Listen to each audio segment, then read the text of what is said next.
Baik, Assalamualaikum warahmatullahi wabarakatuh. Selamat siang, Ibu serta teman-teman sekalian. Baik, pada kesempatan hari ini, kami dari kelompok satu akan mempresentasikan hasil diskusi kelompok kami mengenai struktur dan fungsi sistem koordinasi hewan. Baik, sebelum kami menjelaskan mengenai struktur dan fungsi sistem koordinasi hewan, di sini saya akan memperkenalkan anggota kelompok satu, yaitu saya sendiri, Tesya Univia, sebagai moderator. Yang kedua ada Aisyah Demokratia Anafia sebagai pemateri. Yang ketiga yaitu Nadia Cesaria Kinanti sebagai pemateri. Dan yang terakhir itu ada Paulina Reski Putri Loren sebagai pemateri.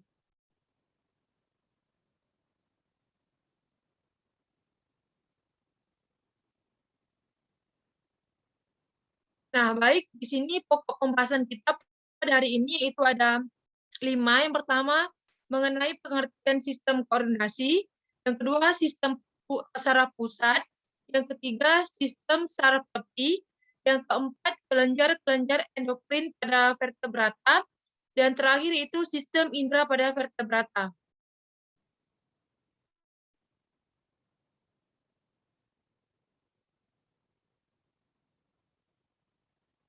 Baik, kita masuki pokok pembahasan pertama mengenai pengertian sistem koordinasi. Nah, sistem koordinasi merupakan suatu sistem yang mengatur kerja semua sistem organ agar dapat bekerja secara serasi. Sistem koordinasi pada hewan meliputi sistem saraf beserta indera dan sistem endokrin atau hormon. Sistem saraf merupakan sistem yang khas bagi hewan karena sistem saraf ini tidak dimiliki oleh tumbuhan. Sistem saraf yang dimiliki oleh hewan berbeda-beda. Semakin tinggi tingkatan hewan, semakin kompleks sistem sarafnya.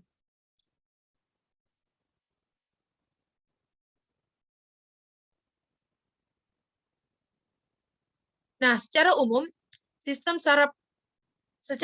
SSP mengkoordinasi aktivitas yang membantu hewan uh, untuk bertahan dalam lingkungannya, itu harus menerima informasi yang datang dari berbagai sumber reseptor, sensorik, atau interseptor, mengumpulkan informasi dan menanggapinya menjadi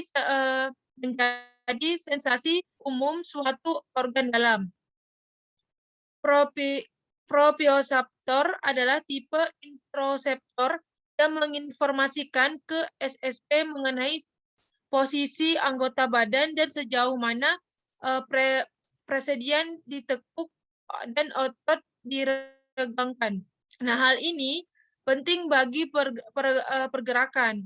Eksteroseptor mengumpulkan informasi dari lingkungan luar. Selanjutnya, sensasi sentuhan, tekanan, rasa, dan stimulus lainnya dari lingkungan luar akan disalurkan melalui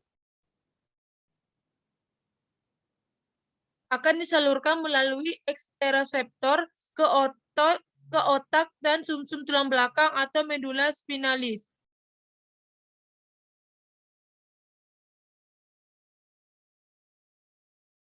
Nah, di sini penjelasan mengenai saraf punggung atau sumsum tulang belakang.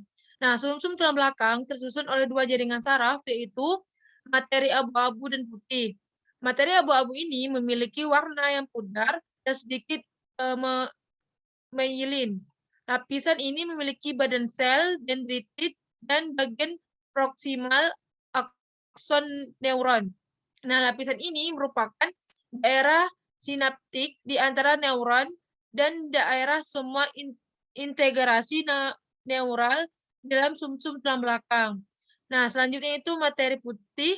Nah, memiliki warna yang cerah karena memiliki myelin yang berlimpah. Bagian ini terdiri dari berkas-berkas akson yang membawa sinyal dari suatu bagian sistem saraf pusat ke bagian lainnya. Nah, kedua materi abu-abu dan putih ini juga memiliki sel glia.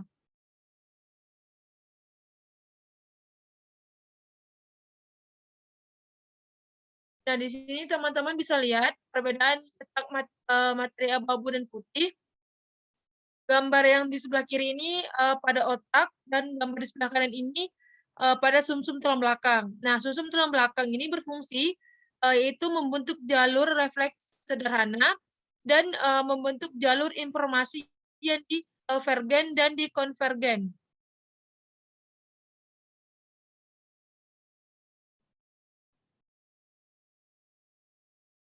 Nah, di sini ada variasi sumsum tulang belakang. Di sini yang bisa teman-teman lihat, gambar yang pertama ada 3 gambar itu sumsum tulang belakang pada Pisces. Sebelah kanannya itu ada pada amfibi, yang bawahnya itu di bawah pada Pisces itu ada Reptilia dan pada Aves, dan di bawah amfibi itu ada tulang belakang pada mamalia.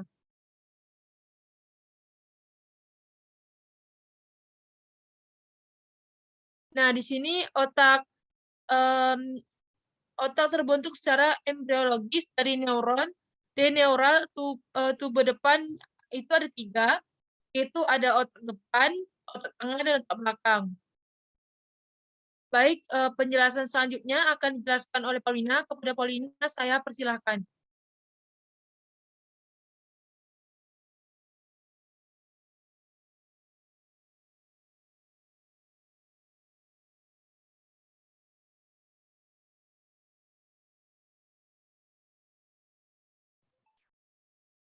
Baik, penjelasan selanjutnya akan disampaikan oleh Paulina. Kepada Paulina, saya persilahkan.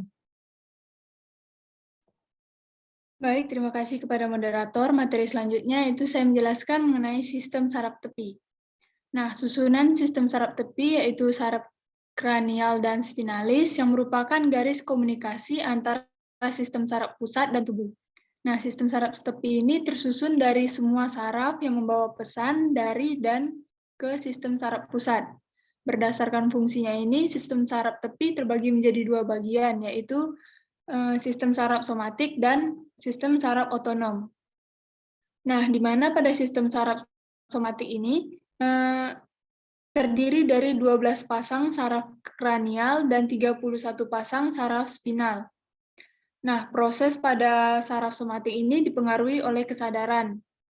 Yang pertama yaitu saraf kranial yang terdiri dari 12 pasang. Ini muncul dari berbagai bagian batang otak. Beberapa dari saraf tersebut hanya tersusun dari serabut sensorik, tetapi sebagian besar tersusun dari serabut sensorik dan motorik.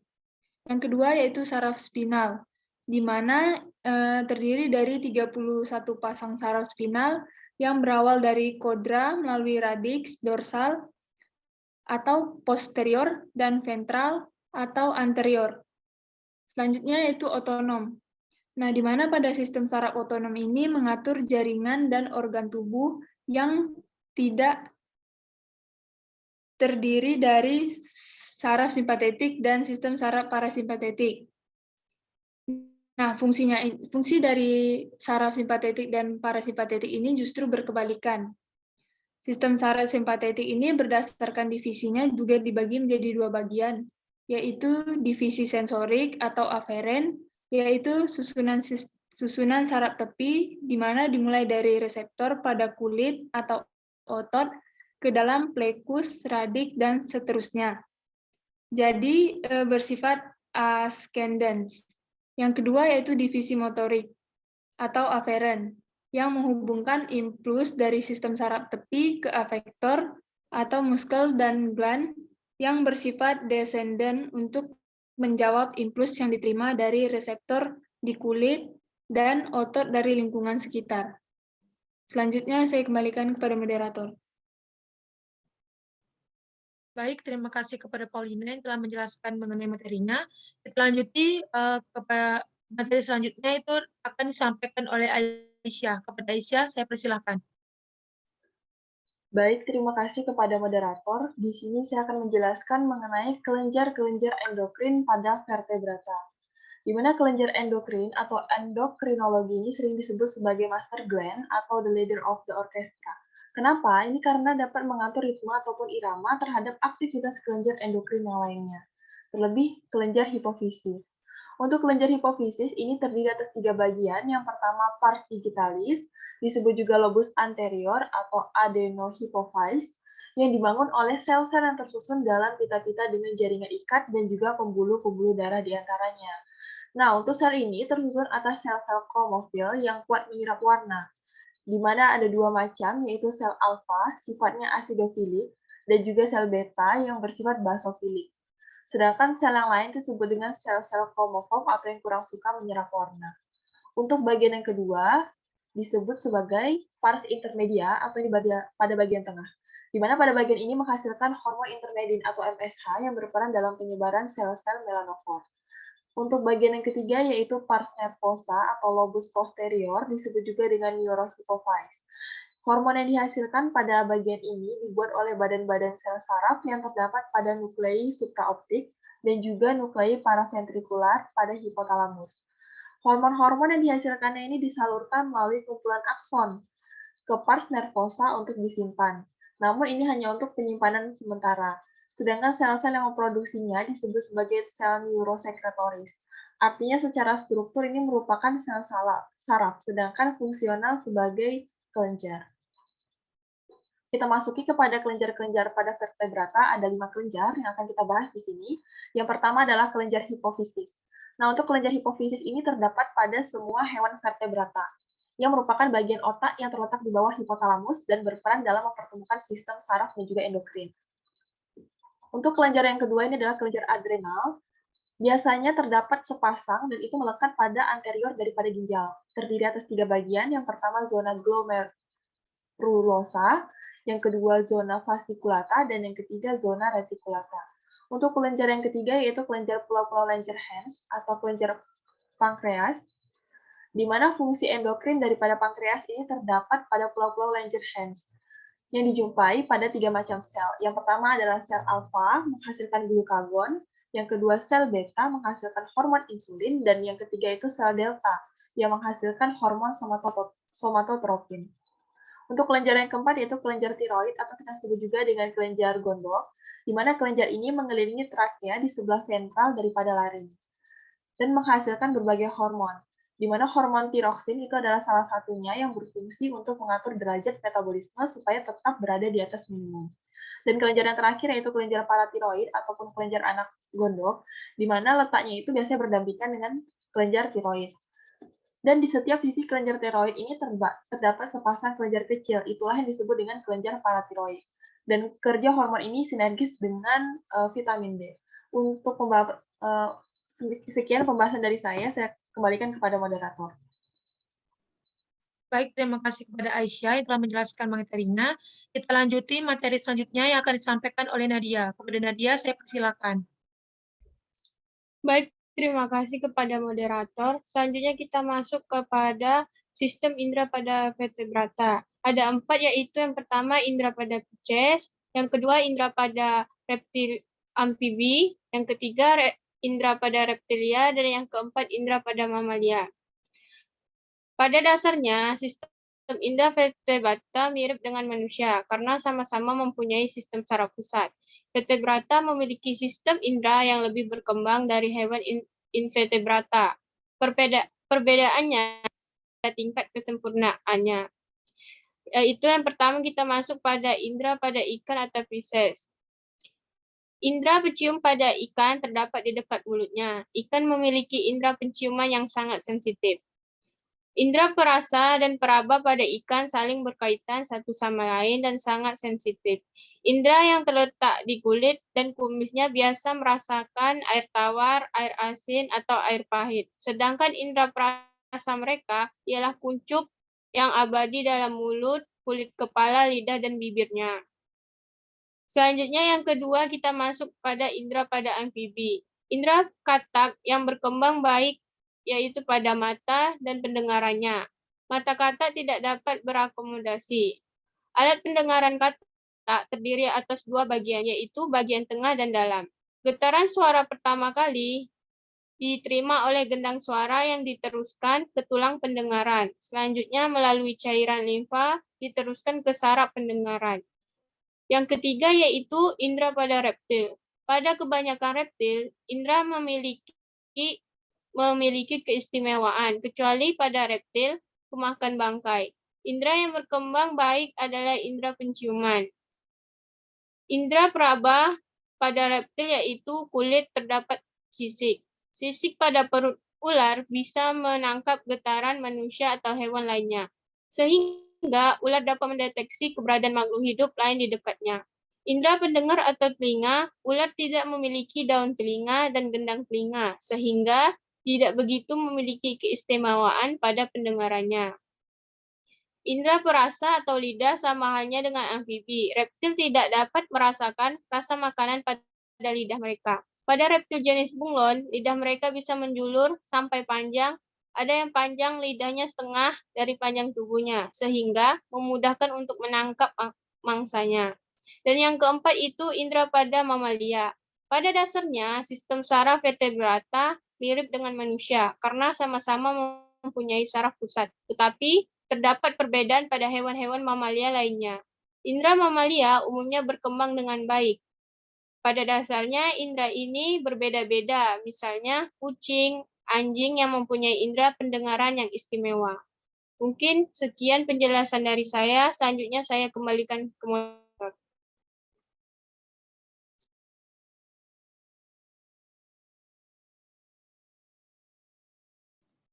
Baik, terima kasih kepada Nadia yang telah menyampaikan materinya. Baik, di sini sebelum saya menutup presentasi pada hari ini, saya akan menyampaikan kesimpulan yang dapat kita ambil pada pertemuan hari ini, yaitu sistem koordinasi merupakan suatu sistem yang mengatur kerja semua sistem organ agar dapat bekerja secara serasi. Nah, sistem ini bekerja untuk menerima rangsangan, mengolahnya, dan kemudian meneruskannya untuk mengampai rangsangan. Setiap rangsangan-rangsangan yang diterima melalui indera akan diolah di otak. Kemudian otak akan meneruskan rangsangan tersebut ke organ yang bersangkutan. Sistem koordinasi pada hewan meliputi sistem saraf serta indera dan sistem endokrin atau hormon.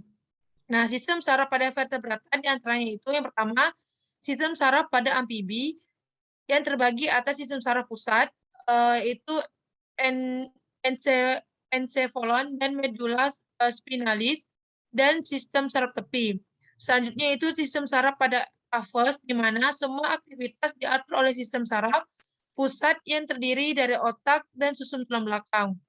Yang ketiga, sistem saraf pada pisces yang menerima rangsangan dari organ perasa yang akan diteruskan ke otak. Yang keempat, sistem saraf pada reptil, di mana terdapat 12 saraf kranial dengan 2 lobus olfaktorius yang panjang, 2 lobus opticus, otak kecil, dan medula oblongata yang meneruskan ke korda saraf.